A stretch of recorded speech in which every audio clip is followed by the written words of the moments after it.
Welcome to this presentation on Normalisation of Deviance from Recreational Aviation Australia. I'm Operations Manager Jill Bailey, and this presentation forms part of our Hangar talks for our Safety Month initiative, trying to keep the conversation going with our members about safety, how everyone is responsible for safety. So I guess the first question would be, what is normalisation of deviance? We can see there from the definition that it's unacceptable practices of standards that become acceptable because someone's done something and there's been no catastrophic result. So how does that apply? It applies to pilots and it applies to technical maintainers. It could be as simple as the maintainer, picking that example, deciding not to use a calibrated tool to do the torque settings on a spark plugs because he doesn't buy fuel because he's done them hundreds of times. It's an accepted practice to use a tension wrench to do this, but most guys have got a lot of experience, so they believe they can get away without using a tension wrench. That is an example of normalisation of deviance. From a pilot's point of view, it'll be an action that they might do or perform in a plane, and they got away with it, so they believe that they can get away with it on a future occasion. So the phrase sounds very intimidating, normalisation of deviance, but what we're really doing is just talking about pilots or maintainers acting outside what would be the accepted practices. And normalisation of deviance can actually apply from the smallest member of an organisation, as in the pilot or the maintainer, through to corporations and companies as big as NASA. And there's actually a couple of really excellent examples on the NASA website talking about particularly Columbia, but even the Challenger disasters actually had normalisation of deviance as part of the factors for why accidents occurred. With Columbia particularly, there was an accepted fact that when the aircraft was in flight, at some stage during the flight, some of the insulation foam would come off and strike the aircraft somewhere. And unfortunately what happened with Columbia was it struck a particularly vital part of the shuttle and resulted in quite a disastrous explosion. So it's not just RAAus members, it can be corporations, it can be a school, it could be the airport, the maintainer, the instructors. It can apply to anybody, that we can all fall into this trap of normalisation of deviance. So here's some examples. This is a bit of a mind map. You can be on the left-hand side, where you are mindful of the potential for normalisation of deviance, or you could be on the right side where you're actually participating in some sort of devious behaviour. One example over there says my CFI says I shouldn't do this, but I got away with it. I've actually seen examples where a young pilot was with his pilot certificate and decided to take some passengers, which he was entitled to do. But he decided to depart from a runway which is about 1.5 kilometres long. He decided to use a taxiway which was convenient to picking up his passengers, which meant he was using half the runway. In his mind, he justified it because the passengers were quite light, and he was quite light. The aircraft wasn't full of fuel, so therefore it didn't need as much runway. However, that's a perfect example of normalisation of deviance, because when he was trained, he would have been trained to backtrack and use the entire length of the runway. And in order to overcome that, the CFI went for a check flight with the young pilot and departed from that point, and obviously simulated an engine failure at about 100 feet above ground. And of course there was nowhere for the young pilot to go but into a paddock, which they didn't obviously continue the flight into the paddock, but the young pilot certainly got the understanding of why there are certain guidelines and procedures that we follow so that we don't end up normalising deviance. So in stricter sense, there's no rule there that's being broken, because there's no rule that says you have to use all the runway, but there's certainly a common sense approach, airmanship, if we use that relatively old-fashioned term now, that says if you've got runway behind you or altitude above you or fuel in the bowser, they're three of the most useless things in aviation. A couple of other examples. I've flown in clouds before and haven't had a problem. Well, RAAus pilots, as we know, are really trained for quite simple, relatively simple operations, which is day VFR. We're not trained to fly in clouds, and later on in this presentation we'll talk about those sorts of operations and the outcomes. There's a couple of other deviances there. It talks about I can fly at low level safely even if I haven't been trained. Well, there's a classic assumption that nothing's going to happen because all you're doing is flying a little bit lower. There are certainly a lot of hazards at low level, and we'll talk about those a little bit later as well. The example there talking about I can fly any aircraft, I don't need any help. Obviously there's traps for any pilot when flying a new aircraft. A new aircraft type can have different systems aboard, it can have different characteristics, it can have different operating systems, and a sensible and cautious pilot will make themselves aware of those changes before they jump in and blindly fly away. So on the positive side of that mind map, in the mindfulness area, we've got a couple of things that we can do that we can actually use to save us from ending up on the deviant side of flying. We can use checklists to make sure that we've got all requirements sorted before the aircraft goes flying or lands or whatever the exercise happens to be. We can talk about using standard radio calls to make communications clearer. We can operate within the rules, and we can operate at safe heights, and we can also operate within the day VFR requirements, which means staying out of clouds. So have a think about what side of the mind map you're on. You might not be those specific examples, but it might be as simple as you no longer pull the plane out of the hangar when you refuel it, and yet we're not supposed to refuel aircraft in hangars. You've never had a fire, you've never had a problem, but you certainly could put yourself at risk if there is a problem. This slide here obviously talks specifically about the point I made earlier about flying in cloud. RAOS pilots and aircraft routinely aren't fitted with appropriate equipment or instrumentation or training to undertake this. And from a legal point of view, even if the aircraft is capable of flying in cloud and has been calibrated for the instruments to operate routinely and safely, and the pilot has training, the RAOS aircraft by definition can't fly in cloud. So if you are tempted to just duck through a cloud layer or do something that's a little bit outside the norm, and think again about how that is a normalisation of deviance, and we'll talk a little bit further about that in some other slides. The other thing to talk to other pilots about is if you see other pilots or know of other pilots who you know are flying in cloud routinely because they believe they can safely do it. It's something that we need to change as a culture within our organisation, because we've basically a lot of the time covered over these sorts of concerns or pretended that they haven't happened.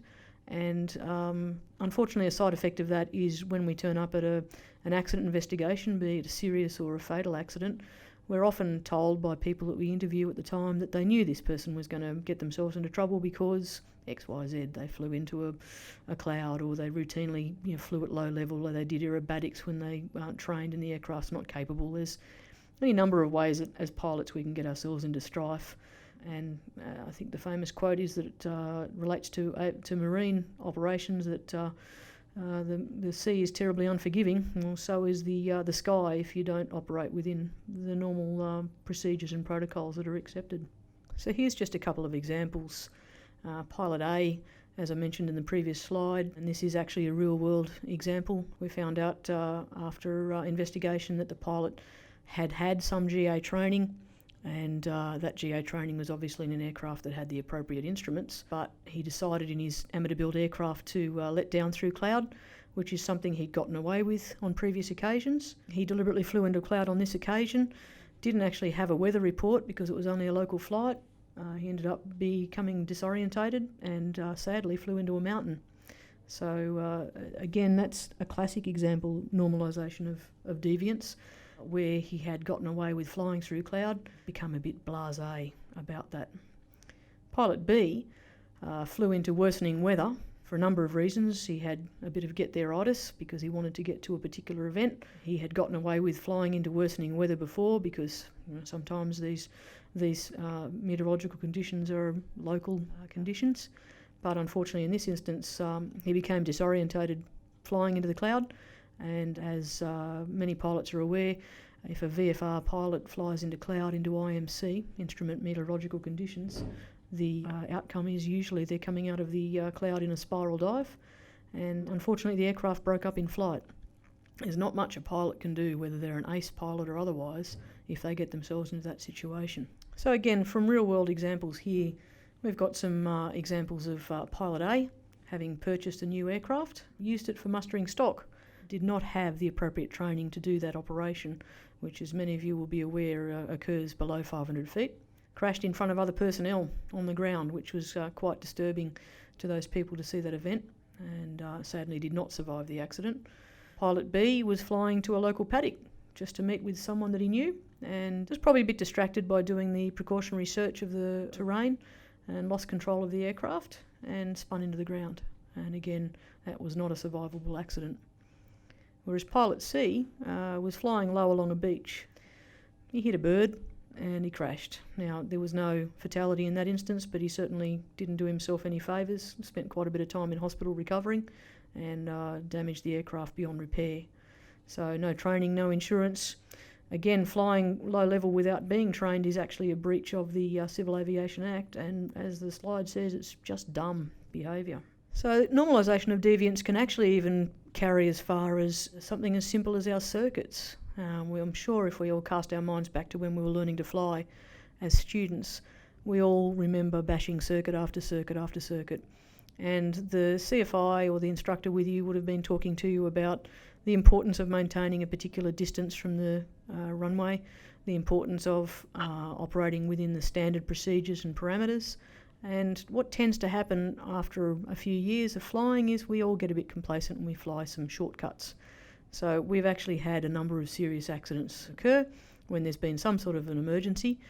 Pilots have flown a bigger circuit than is safe in the event of an engine problem, or they've flown a non-standard circuit for whatever reason, and then they don't make it back to the runway.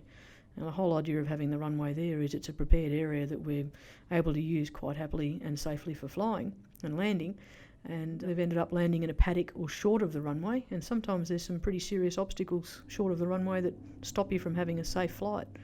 One other example includes a pilot who was caught with an engine failure and unfortunately crashed into a caravan park, which rather sadly was placed on the upwind end of the runway, and therefore was pretty much an obstacle you couldn't avoid. And luckily, no serious injury. The aircraft was damaged, but not badly.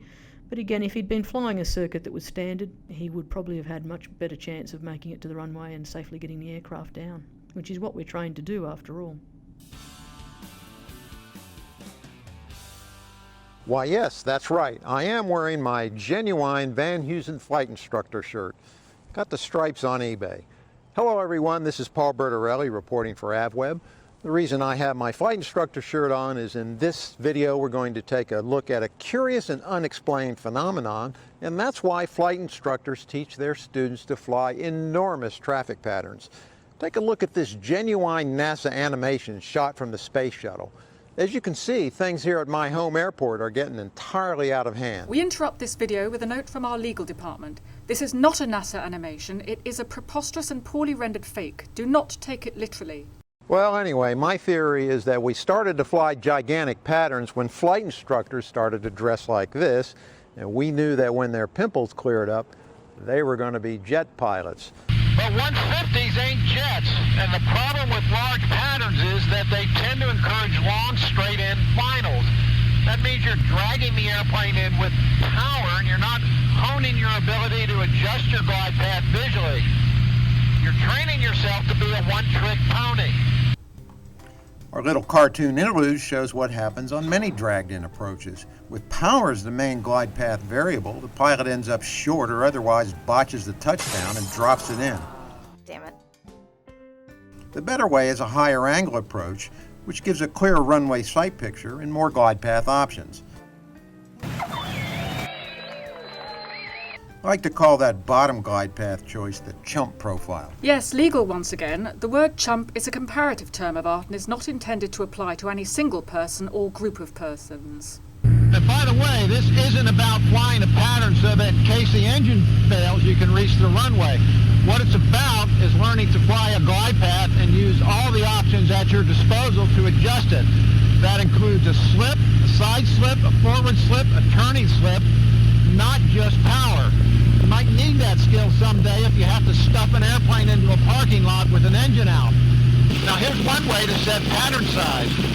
Use a reference point on the wing or a strut and set it relative to the runway. In the cloud, I'm putting the runway about a third or halfway down the strut. Now I know that corresponds to about 2,000 feet, which is about a third of a mile. In any case, it would be well less than a mile on the downwind. So what's left for our tight pattern exercise? If you use the oft-ignored 45-degree rule and turn base at or before that point, You'll roll out on a nice tight final and people like me won't get irritated. I have been taught that you can't land a heavy single out of a power-off approach. Well, tell that to Bob Hoover. Seems to me he did it for years in a cabin class twin, dead stick no less. Now, I'm not Bob Hoover, and neither are you. Yes, sorry, a final note from legal, if we might.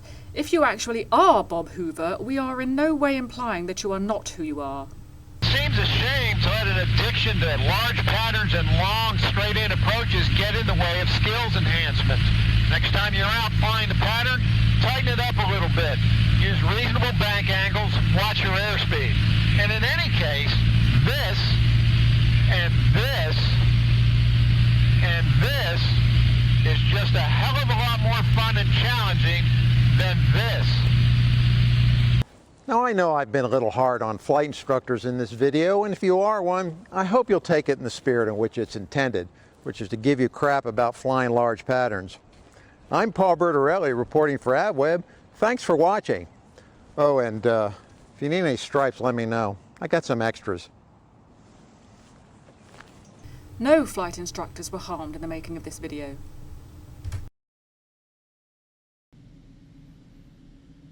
So that was a little bit of fun from the web, but with a serious point. There are a couple of really good points made in that video, and we've got a link available should you want to watch that video again. So Paul, again, quite an experienced instructor. I love the number of epaulettes kept increasing on his shoulders there. That was a nice little touch. But in the seriousness, the point he's making is to always ensure that you're within safe gliding distance, but also give yourself some challenges, see if you can make sure that your skills are up to the challenge if something were to go wrong. And I would recommend, if you wanted to try any of these manoeuvres and you're not that current, that you ask an instructor to jump aboard with you. We're probably giving this talk, you're probably hearing it at a hangar talk, so hopefully there's a CFI and maybe a senior instructor or instructor there. And most of the time our guys are pretty happy to jump in the plane with you and make sure you're safe, and make sure that you're operating your aircraft as you to get the best out of it and to keep yourself as safe as possible. So have a talk to the CFI that is running this presentation, see if they can give you some assistance if you need it. Another part of circuits that can often cause some issues is non-standard radio calls, or the pilot that slavishly makes every possible call in the belief that this is safer. So hands up in the room, and I know I can't see you, but how many people believe that there is a certain number of calls that you have to make? How many people say there's 7 calls that you have to make in a circuit?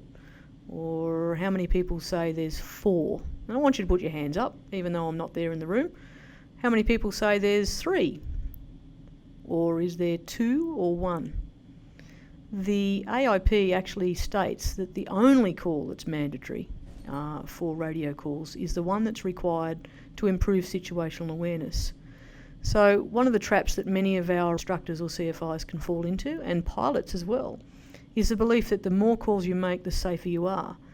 Now sometimes that can actually work to the detriment of safety, because there's so many calls going on if you've got a number of aircraft in the circuit. It's not possible to get the important call in to make sure that someone is aware of your position. So just remember that when you're talking about radio calls, more isn't always better, but enough. Whatever is required to make sure that everyone in that circuit knows where you are is exactly the right amount, and there is actually no mandatory number of calls other than the one required to prevent an accident or an incident. Now here's an interesting subject to talk about.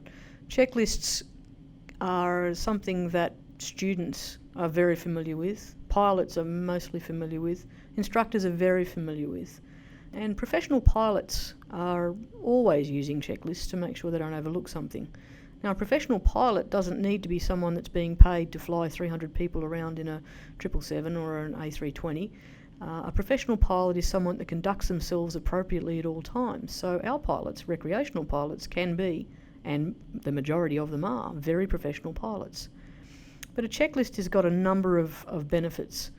First off, a standard check obviously means that you don't forget something. Now that's actually even more critical if you're flying an aircraft that you haven't flown regularly. We can all get very familiar with the use of particular processes and procedures in our aircraft that we fly all day, every day. But then we fall over when we jump into an aircraft we haven't flown regularly. And I can give you a personal example of being asked to ferry back a 152 by a friend. I'd been flying mostly RAL's aircraft, and I had my PPL, so I jumped into the airplane that I was being sent across with and got out at the other side, checked the aircraft out, jumped in and started going through start procedures. Now, I'd been getting a bit complacent myself when it came to doing checklists in starting up my aircraft because I'd done it so many times. But the 152 had one striking difference that I can think of straight away, two actually: the mixture control and the primer. They're not commonly used in many RAL's aircraft, Rotex or Jabiru starters. So I actually used the Timpfish checklist, and I'm sure if you ask the CFI, if you haven't seen this checklist or you don't recall it, the CFI at the school will be able to give you a copy of something that will give you a bit of a reminder of what Timpfish is and the bumfish checks for pre-landing. Those checks will work quite successfully in the majority of single-engine aircraft, which is what we fly in RALs. So just having a checklist that does standard things in a standard way and following that checklist in a standard way is a really big part of being a professional pilot and making sure you don't forget something really important. As I said before with the previous slide, the standard radio calls, standard phrases and standard procedures when it comes to making radio calls can make a big difference to whether you're flying safely or just cluttering the airways with calls that might not necessarily assist anyone. Likewise, using standard procedures means that you have the same outcome every time. So again, we're talking about standardising what we do and staying within our training. This is where the normalisation of deviance starts. If you get away with it once, you'll think you can get away with it every time, but at some stage something will happen, and because you're operating outside your comfort zone, you're going to be potentially in strife. So this slide's just purely intended to highlight to people that we don't have the time in our flying careers to make all the mistakes, but there's plenty of pilots that have made mistakes before us, and as a result, rules have been created that are intended to keep us safe. So the phrase that most rules have been written in blood sounds a little macabre, but it's actually true. We won't have time to make all the mistakes that every pilot preceding us has made, but if we stick to the rules and fly within those rules, we are generally going to keep ourselves quite safe. So we've got a video coming up here again, and this one is actually quite a dear subject for a number of reasons. Matt Hall started in RAL's aircraft. He started flying a drifter, and he's actually a very well-known pilot within the aviation community because of his Red Bull flying.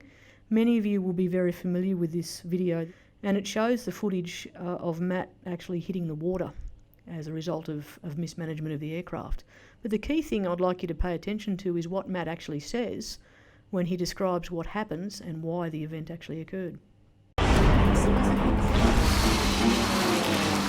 In the first qualifying session of Race 4 in Windsor, Ontario, Australian pilot Matt Hall, after a strong early section in the track, stalled his plane to face a dramatic situation. And the final big challenge, level through this blue gate, hard left to the chicane. Oh! And a skim off the water! What an amazing recovery! Matt Hall, way too low, skimming the wing in the water, but just pulls the plane up in time. Roger, mate, cleared to hold 3. We'll just have a look at your tail cam. A truly amazing recovery, split-second decisions, and true skill to bring his MXSR plane back safely to the race airport. I came through the gate 13, I believe it is, with too great an angle to the chicane, and then I broke one of my own rules. I actually looked into the turn, which means I don't fly the aircraft naturally. I pulled on it. I've G-stalled the aircraft, which has rolled me slightly past the knife edge. I've managed to get it back to wings level and recover. I believe I might have skipped twice on the water because I felt 2 impacts, flew it away, and then obviously it was all just trying just to get it back on the ground safely. Everyone was okay. Matt Hall's experience and perhaps military training allow him to stay safe in this situation, as others confirm the same feeling. Yeah, thank God it was Matt Hall. There's a guy that was pushing hard, stalled the airplane, and he's one of the best pilots on the planet, and that's why he is where he is now, landing back safely at this airport.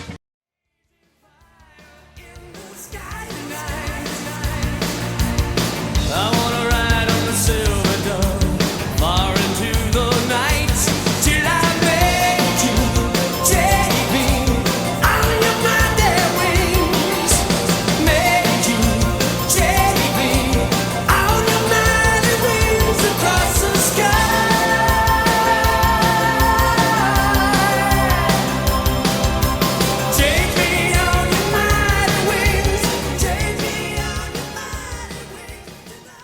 know about you guys, I've got chills watching that video.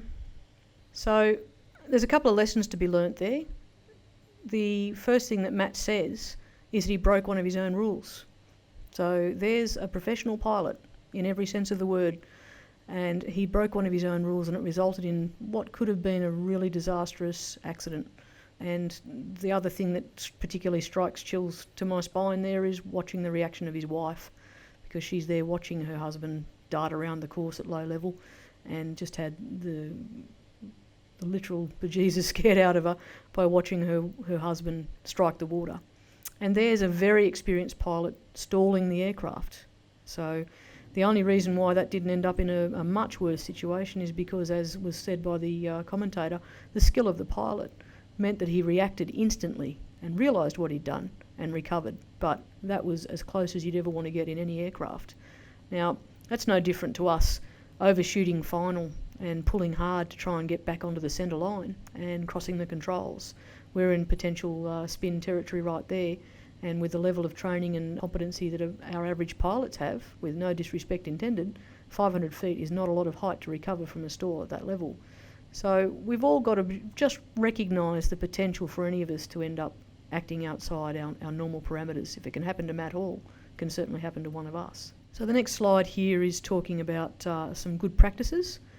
Obviously, we've been hammering on about acting professionally, so we're not talking about putting our hand out and getting paid to fly.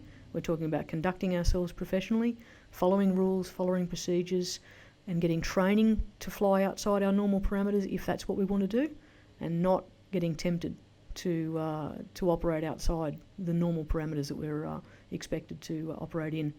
Number 3 is important, assessing your mistakes and learning from them.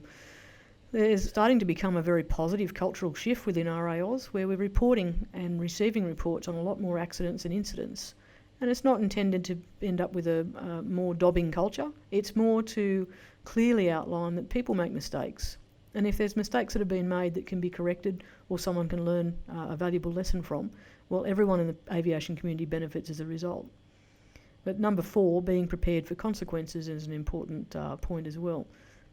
We can decide to act outside the rules, that's a conscious decision, but the consequences can actually be fairly significant too. They can be anything from injury or serious injury to death, damage to the aircraft.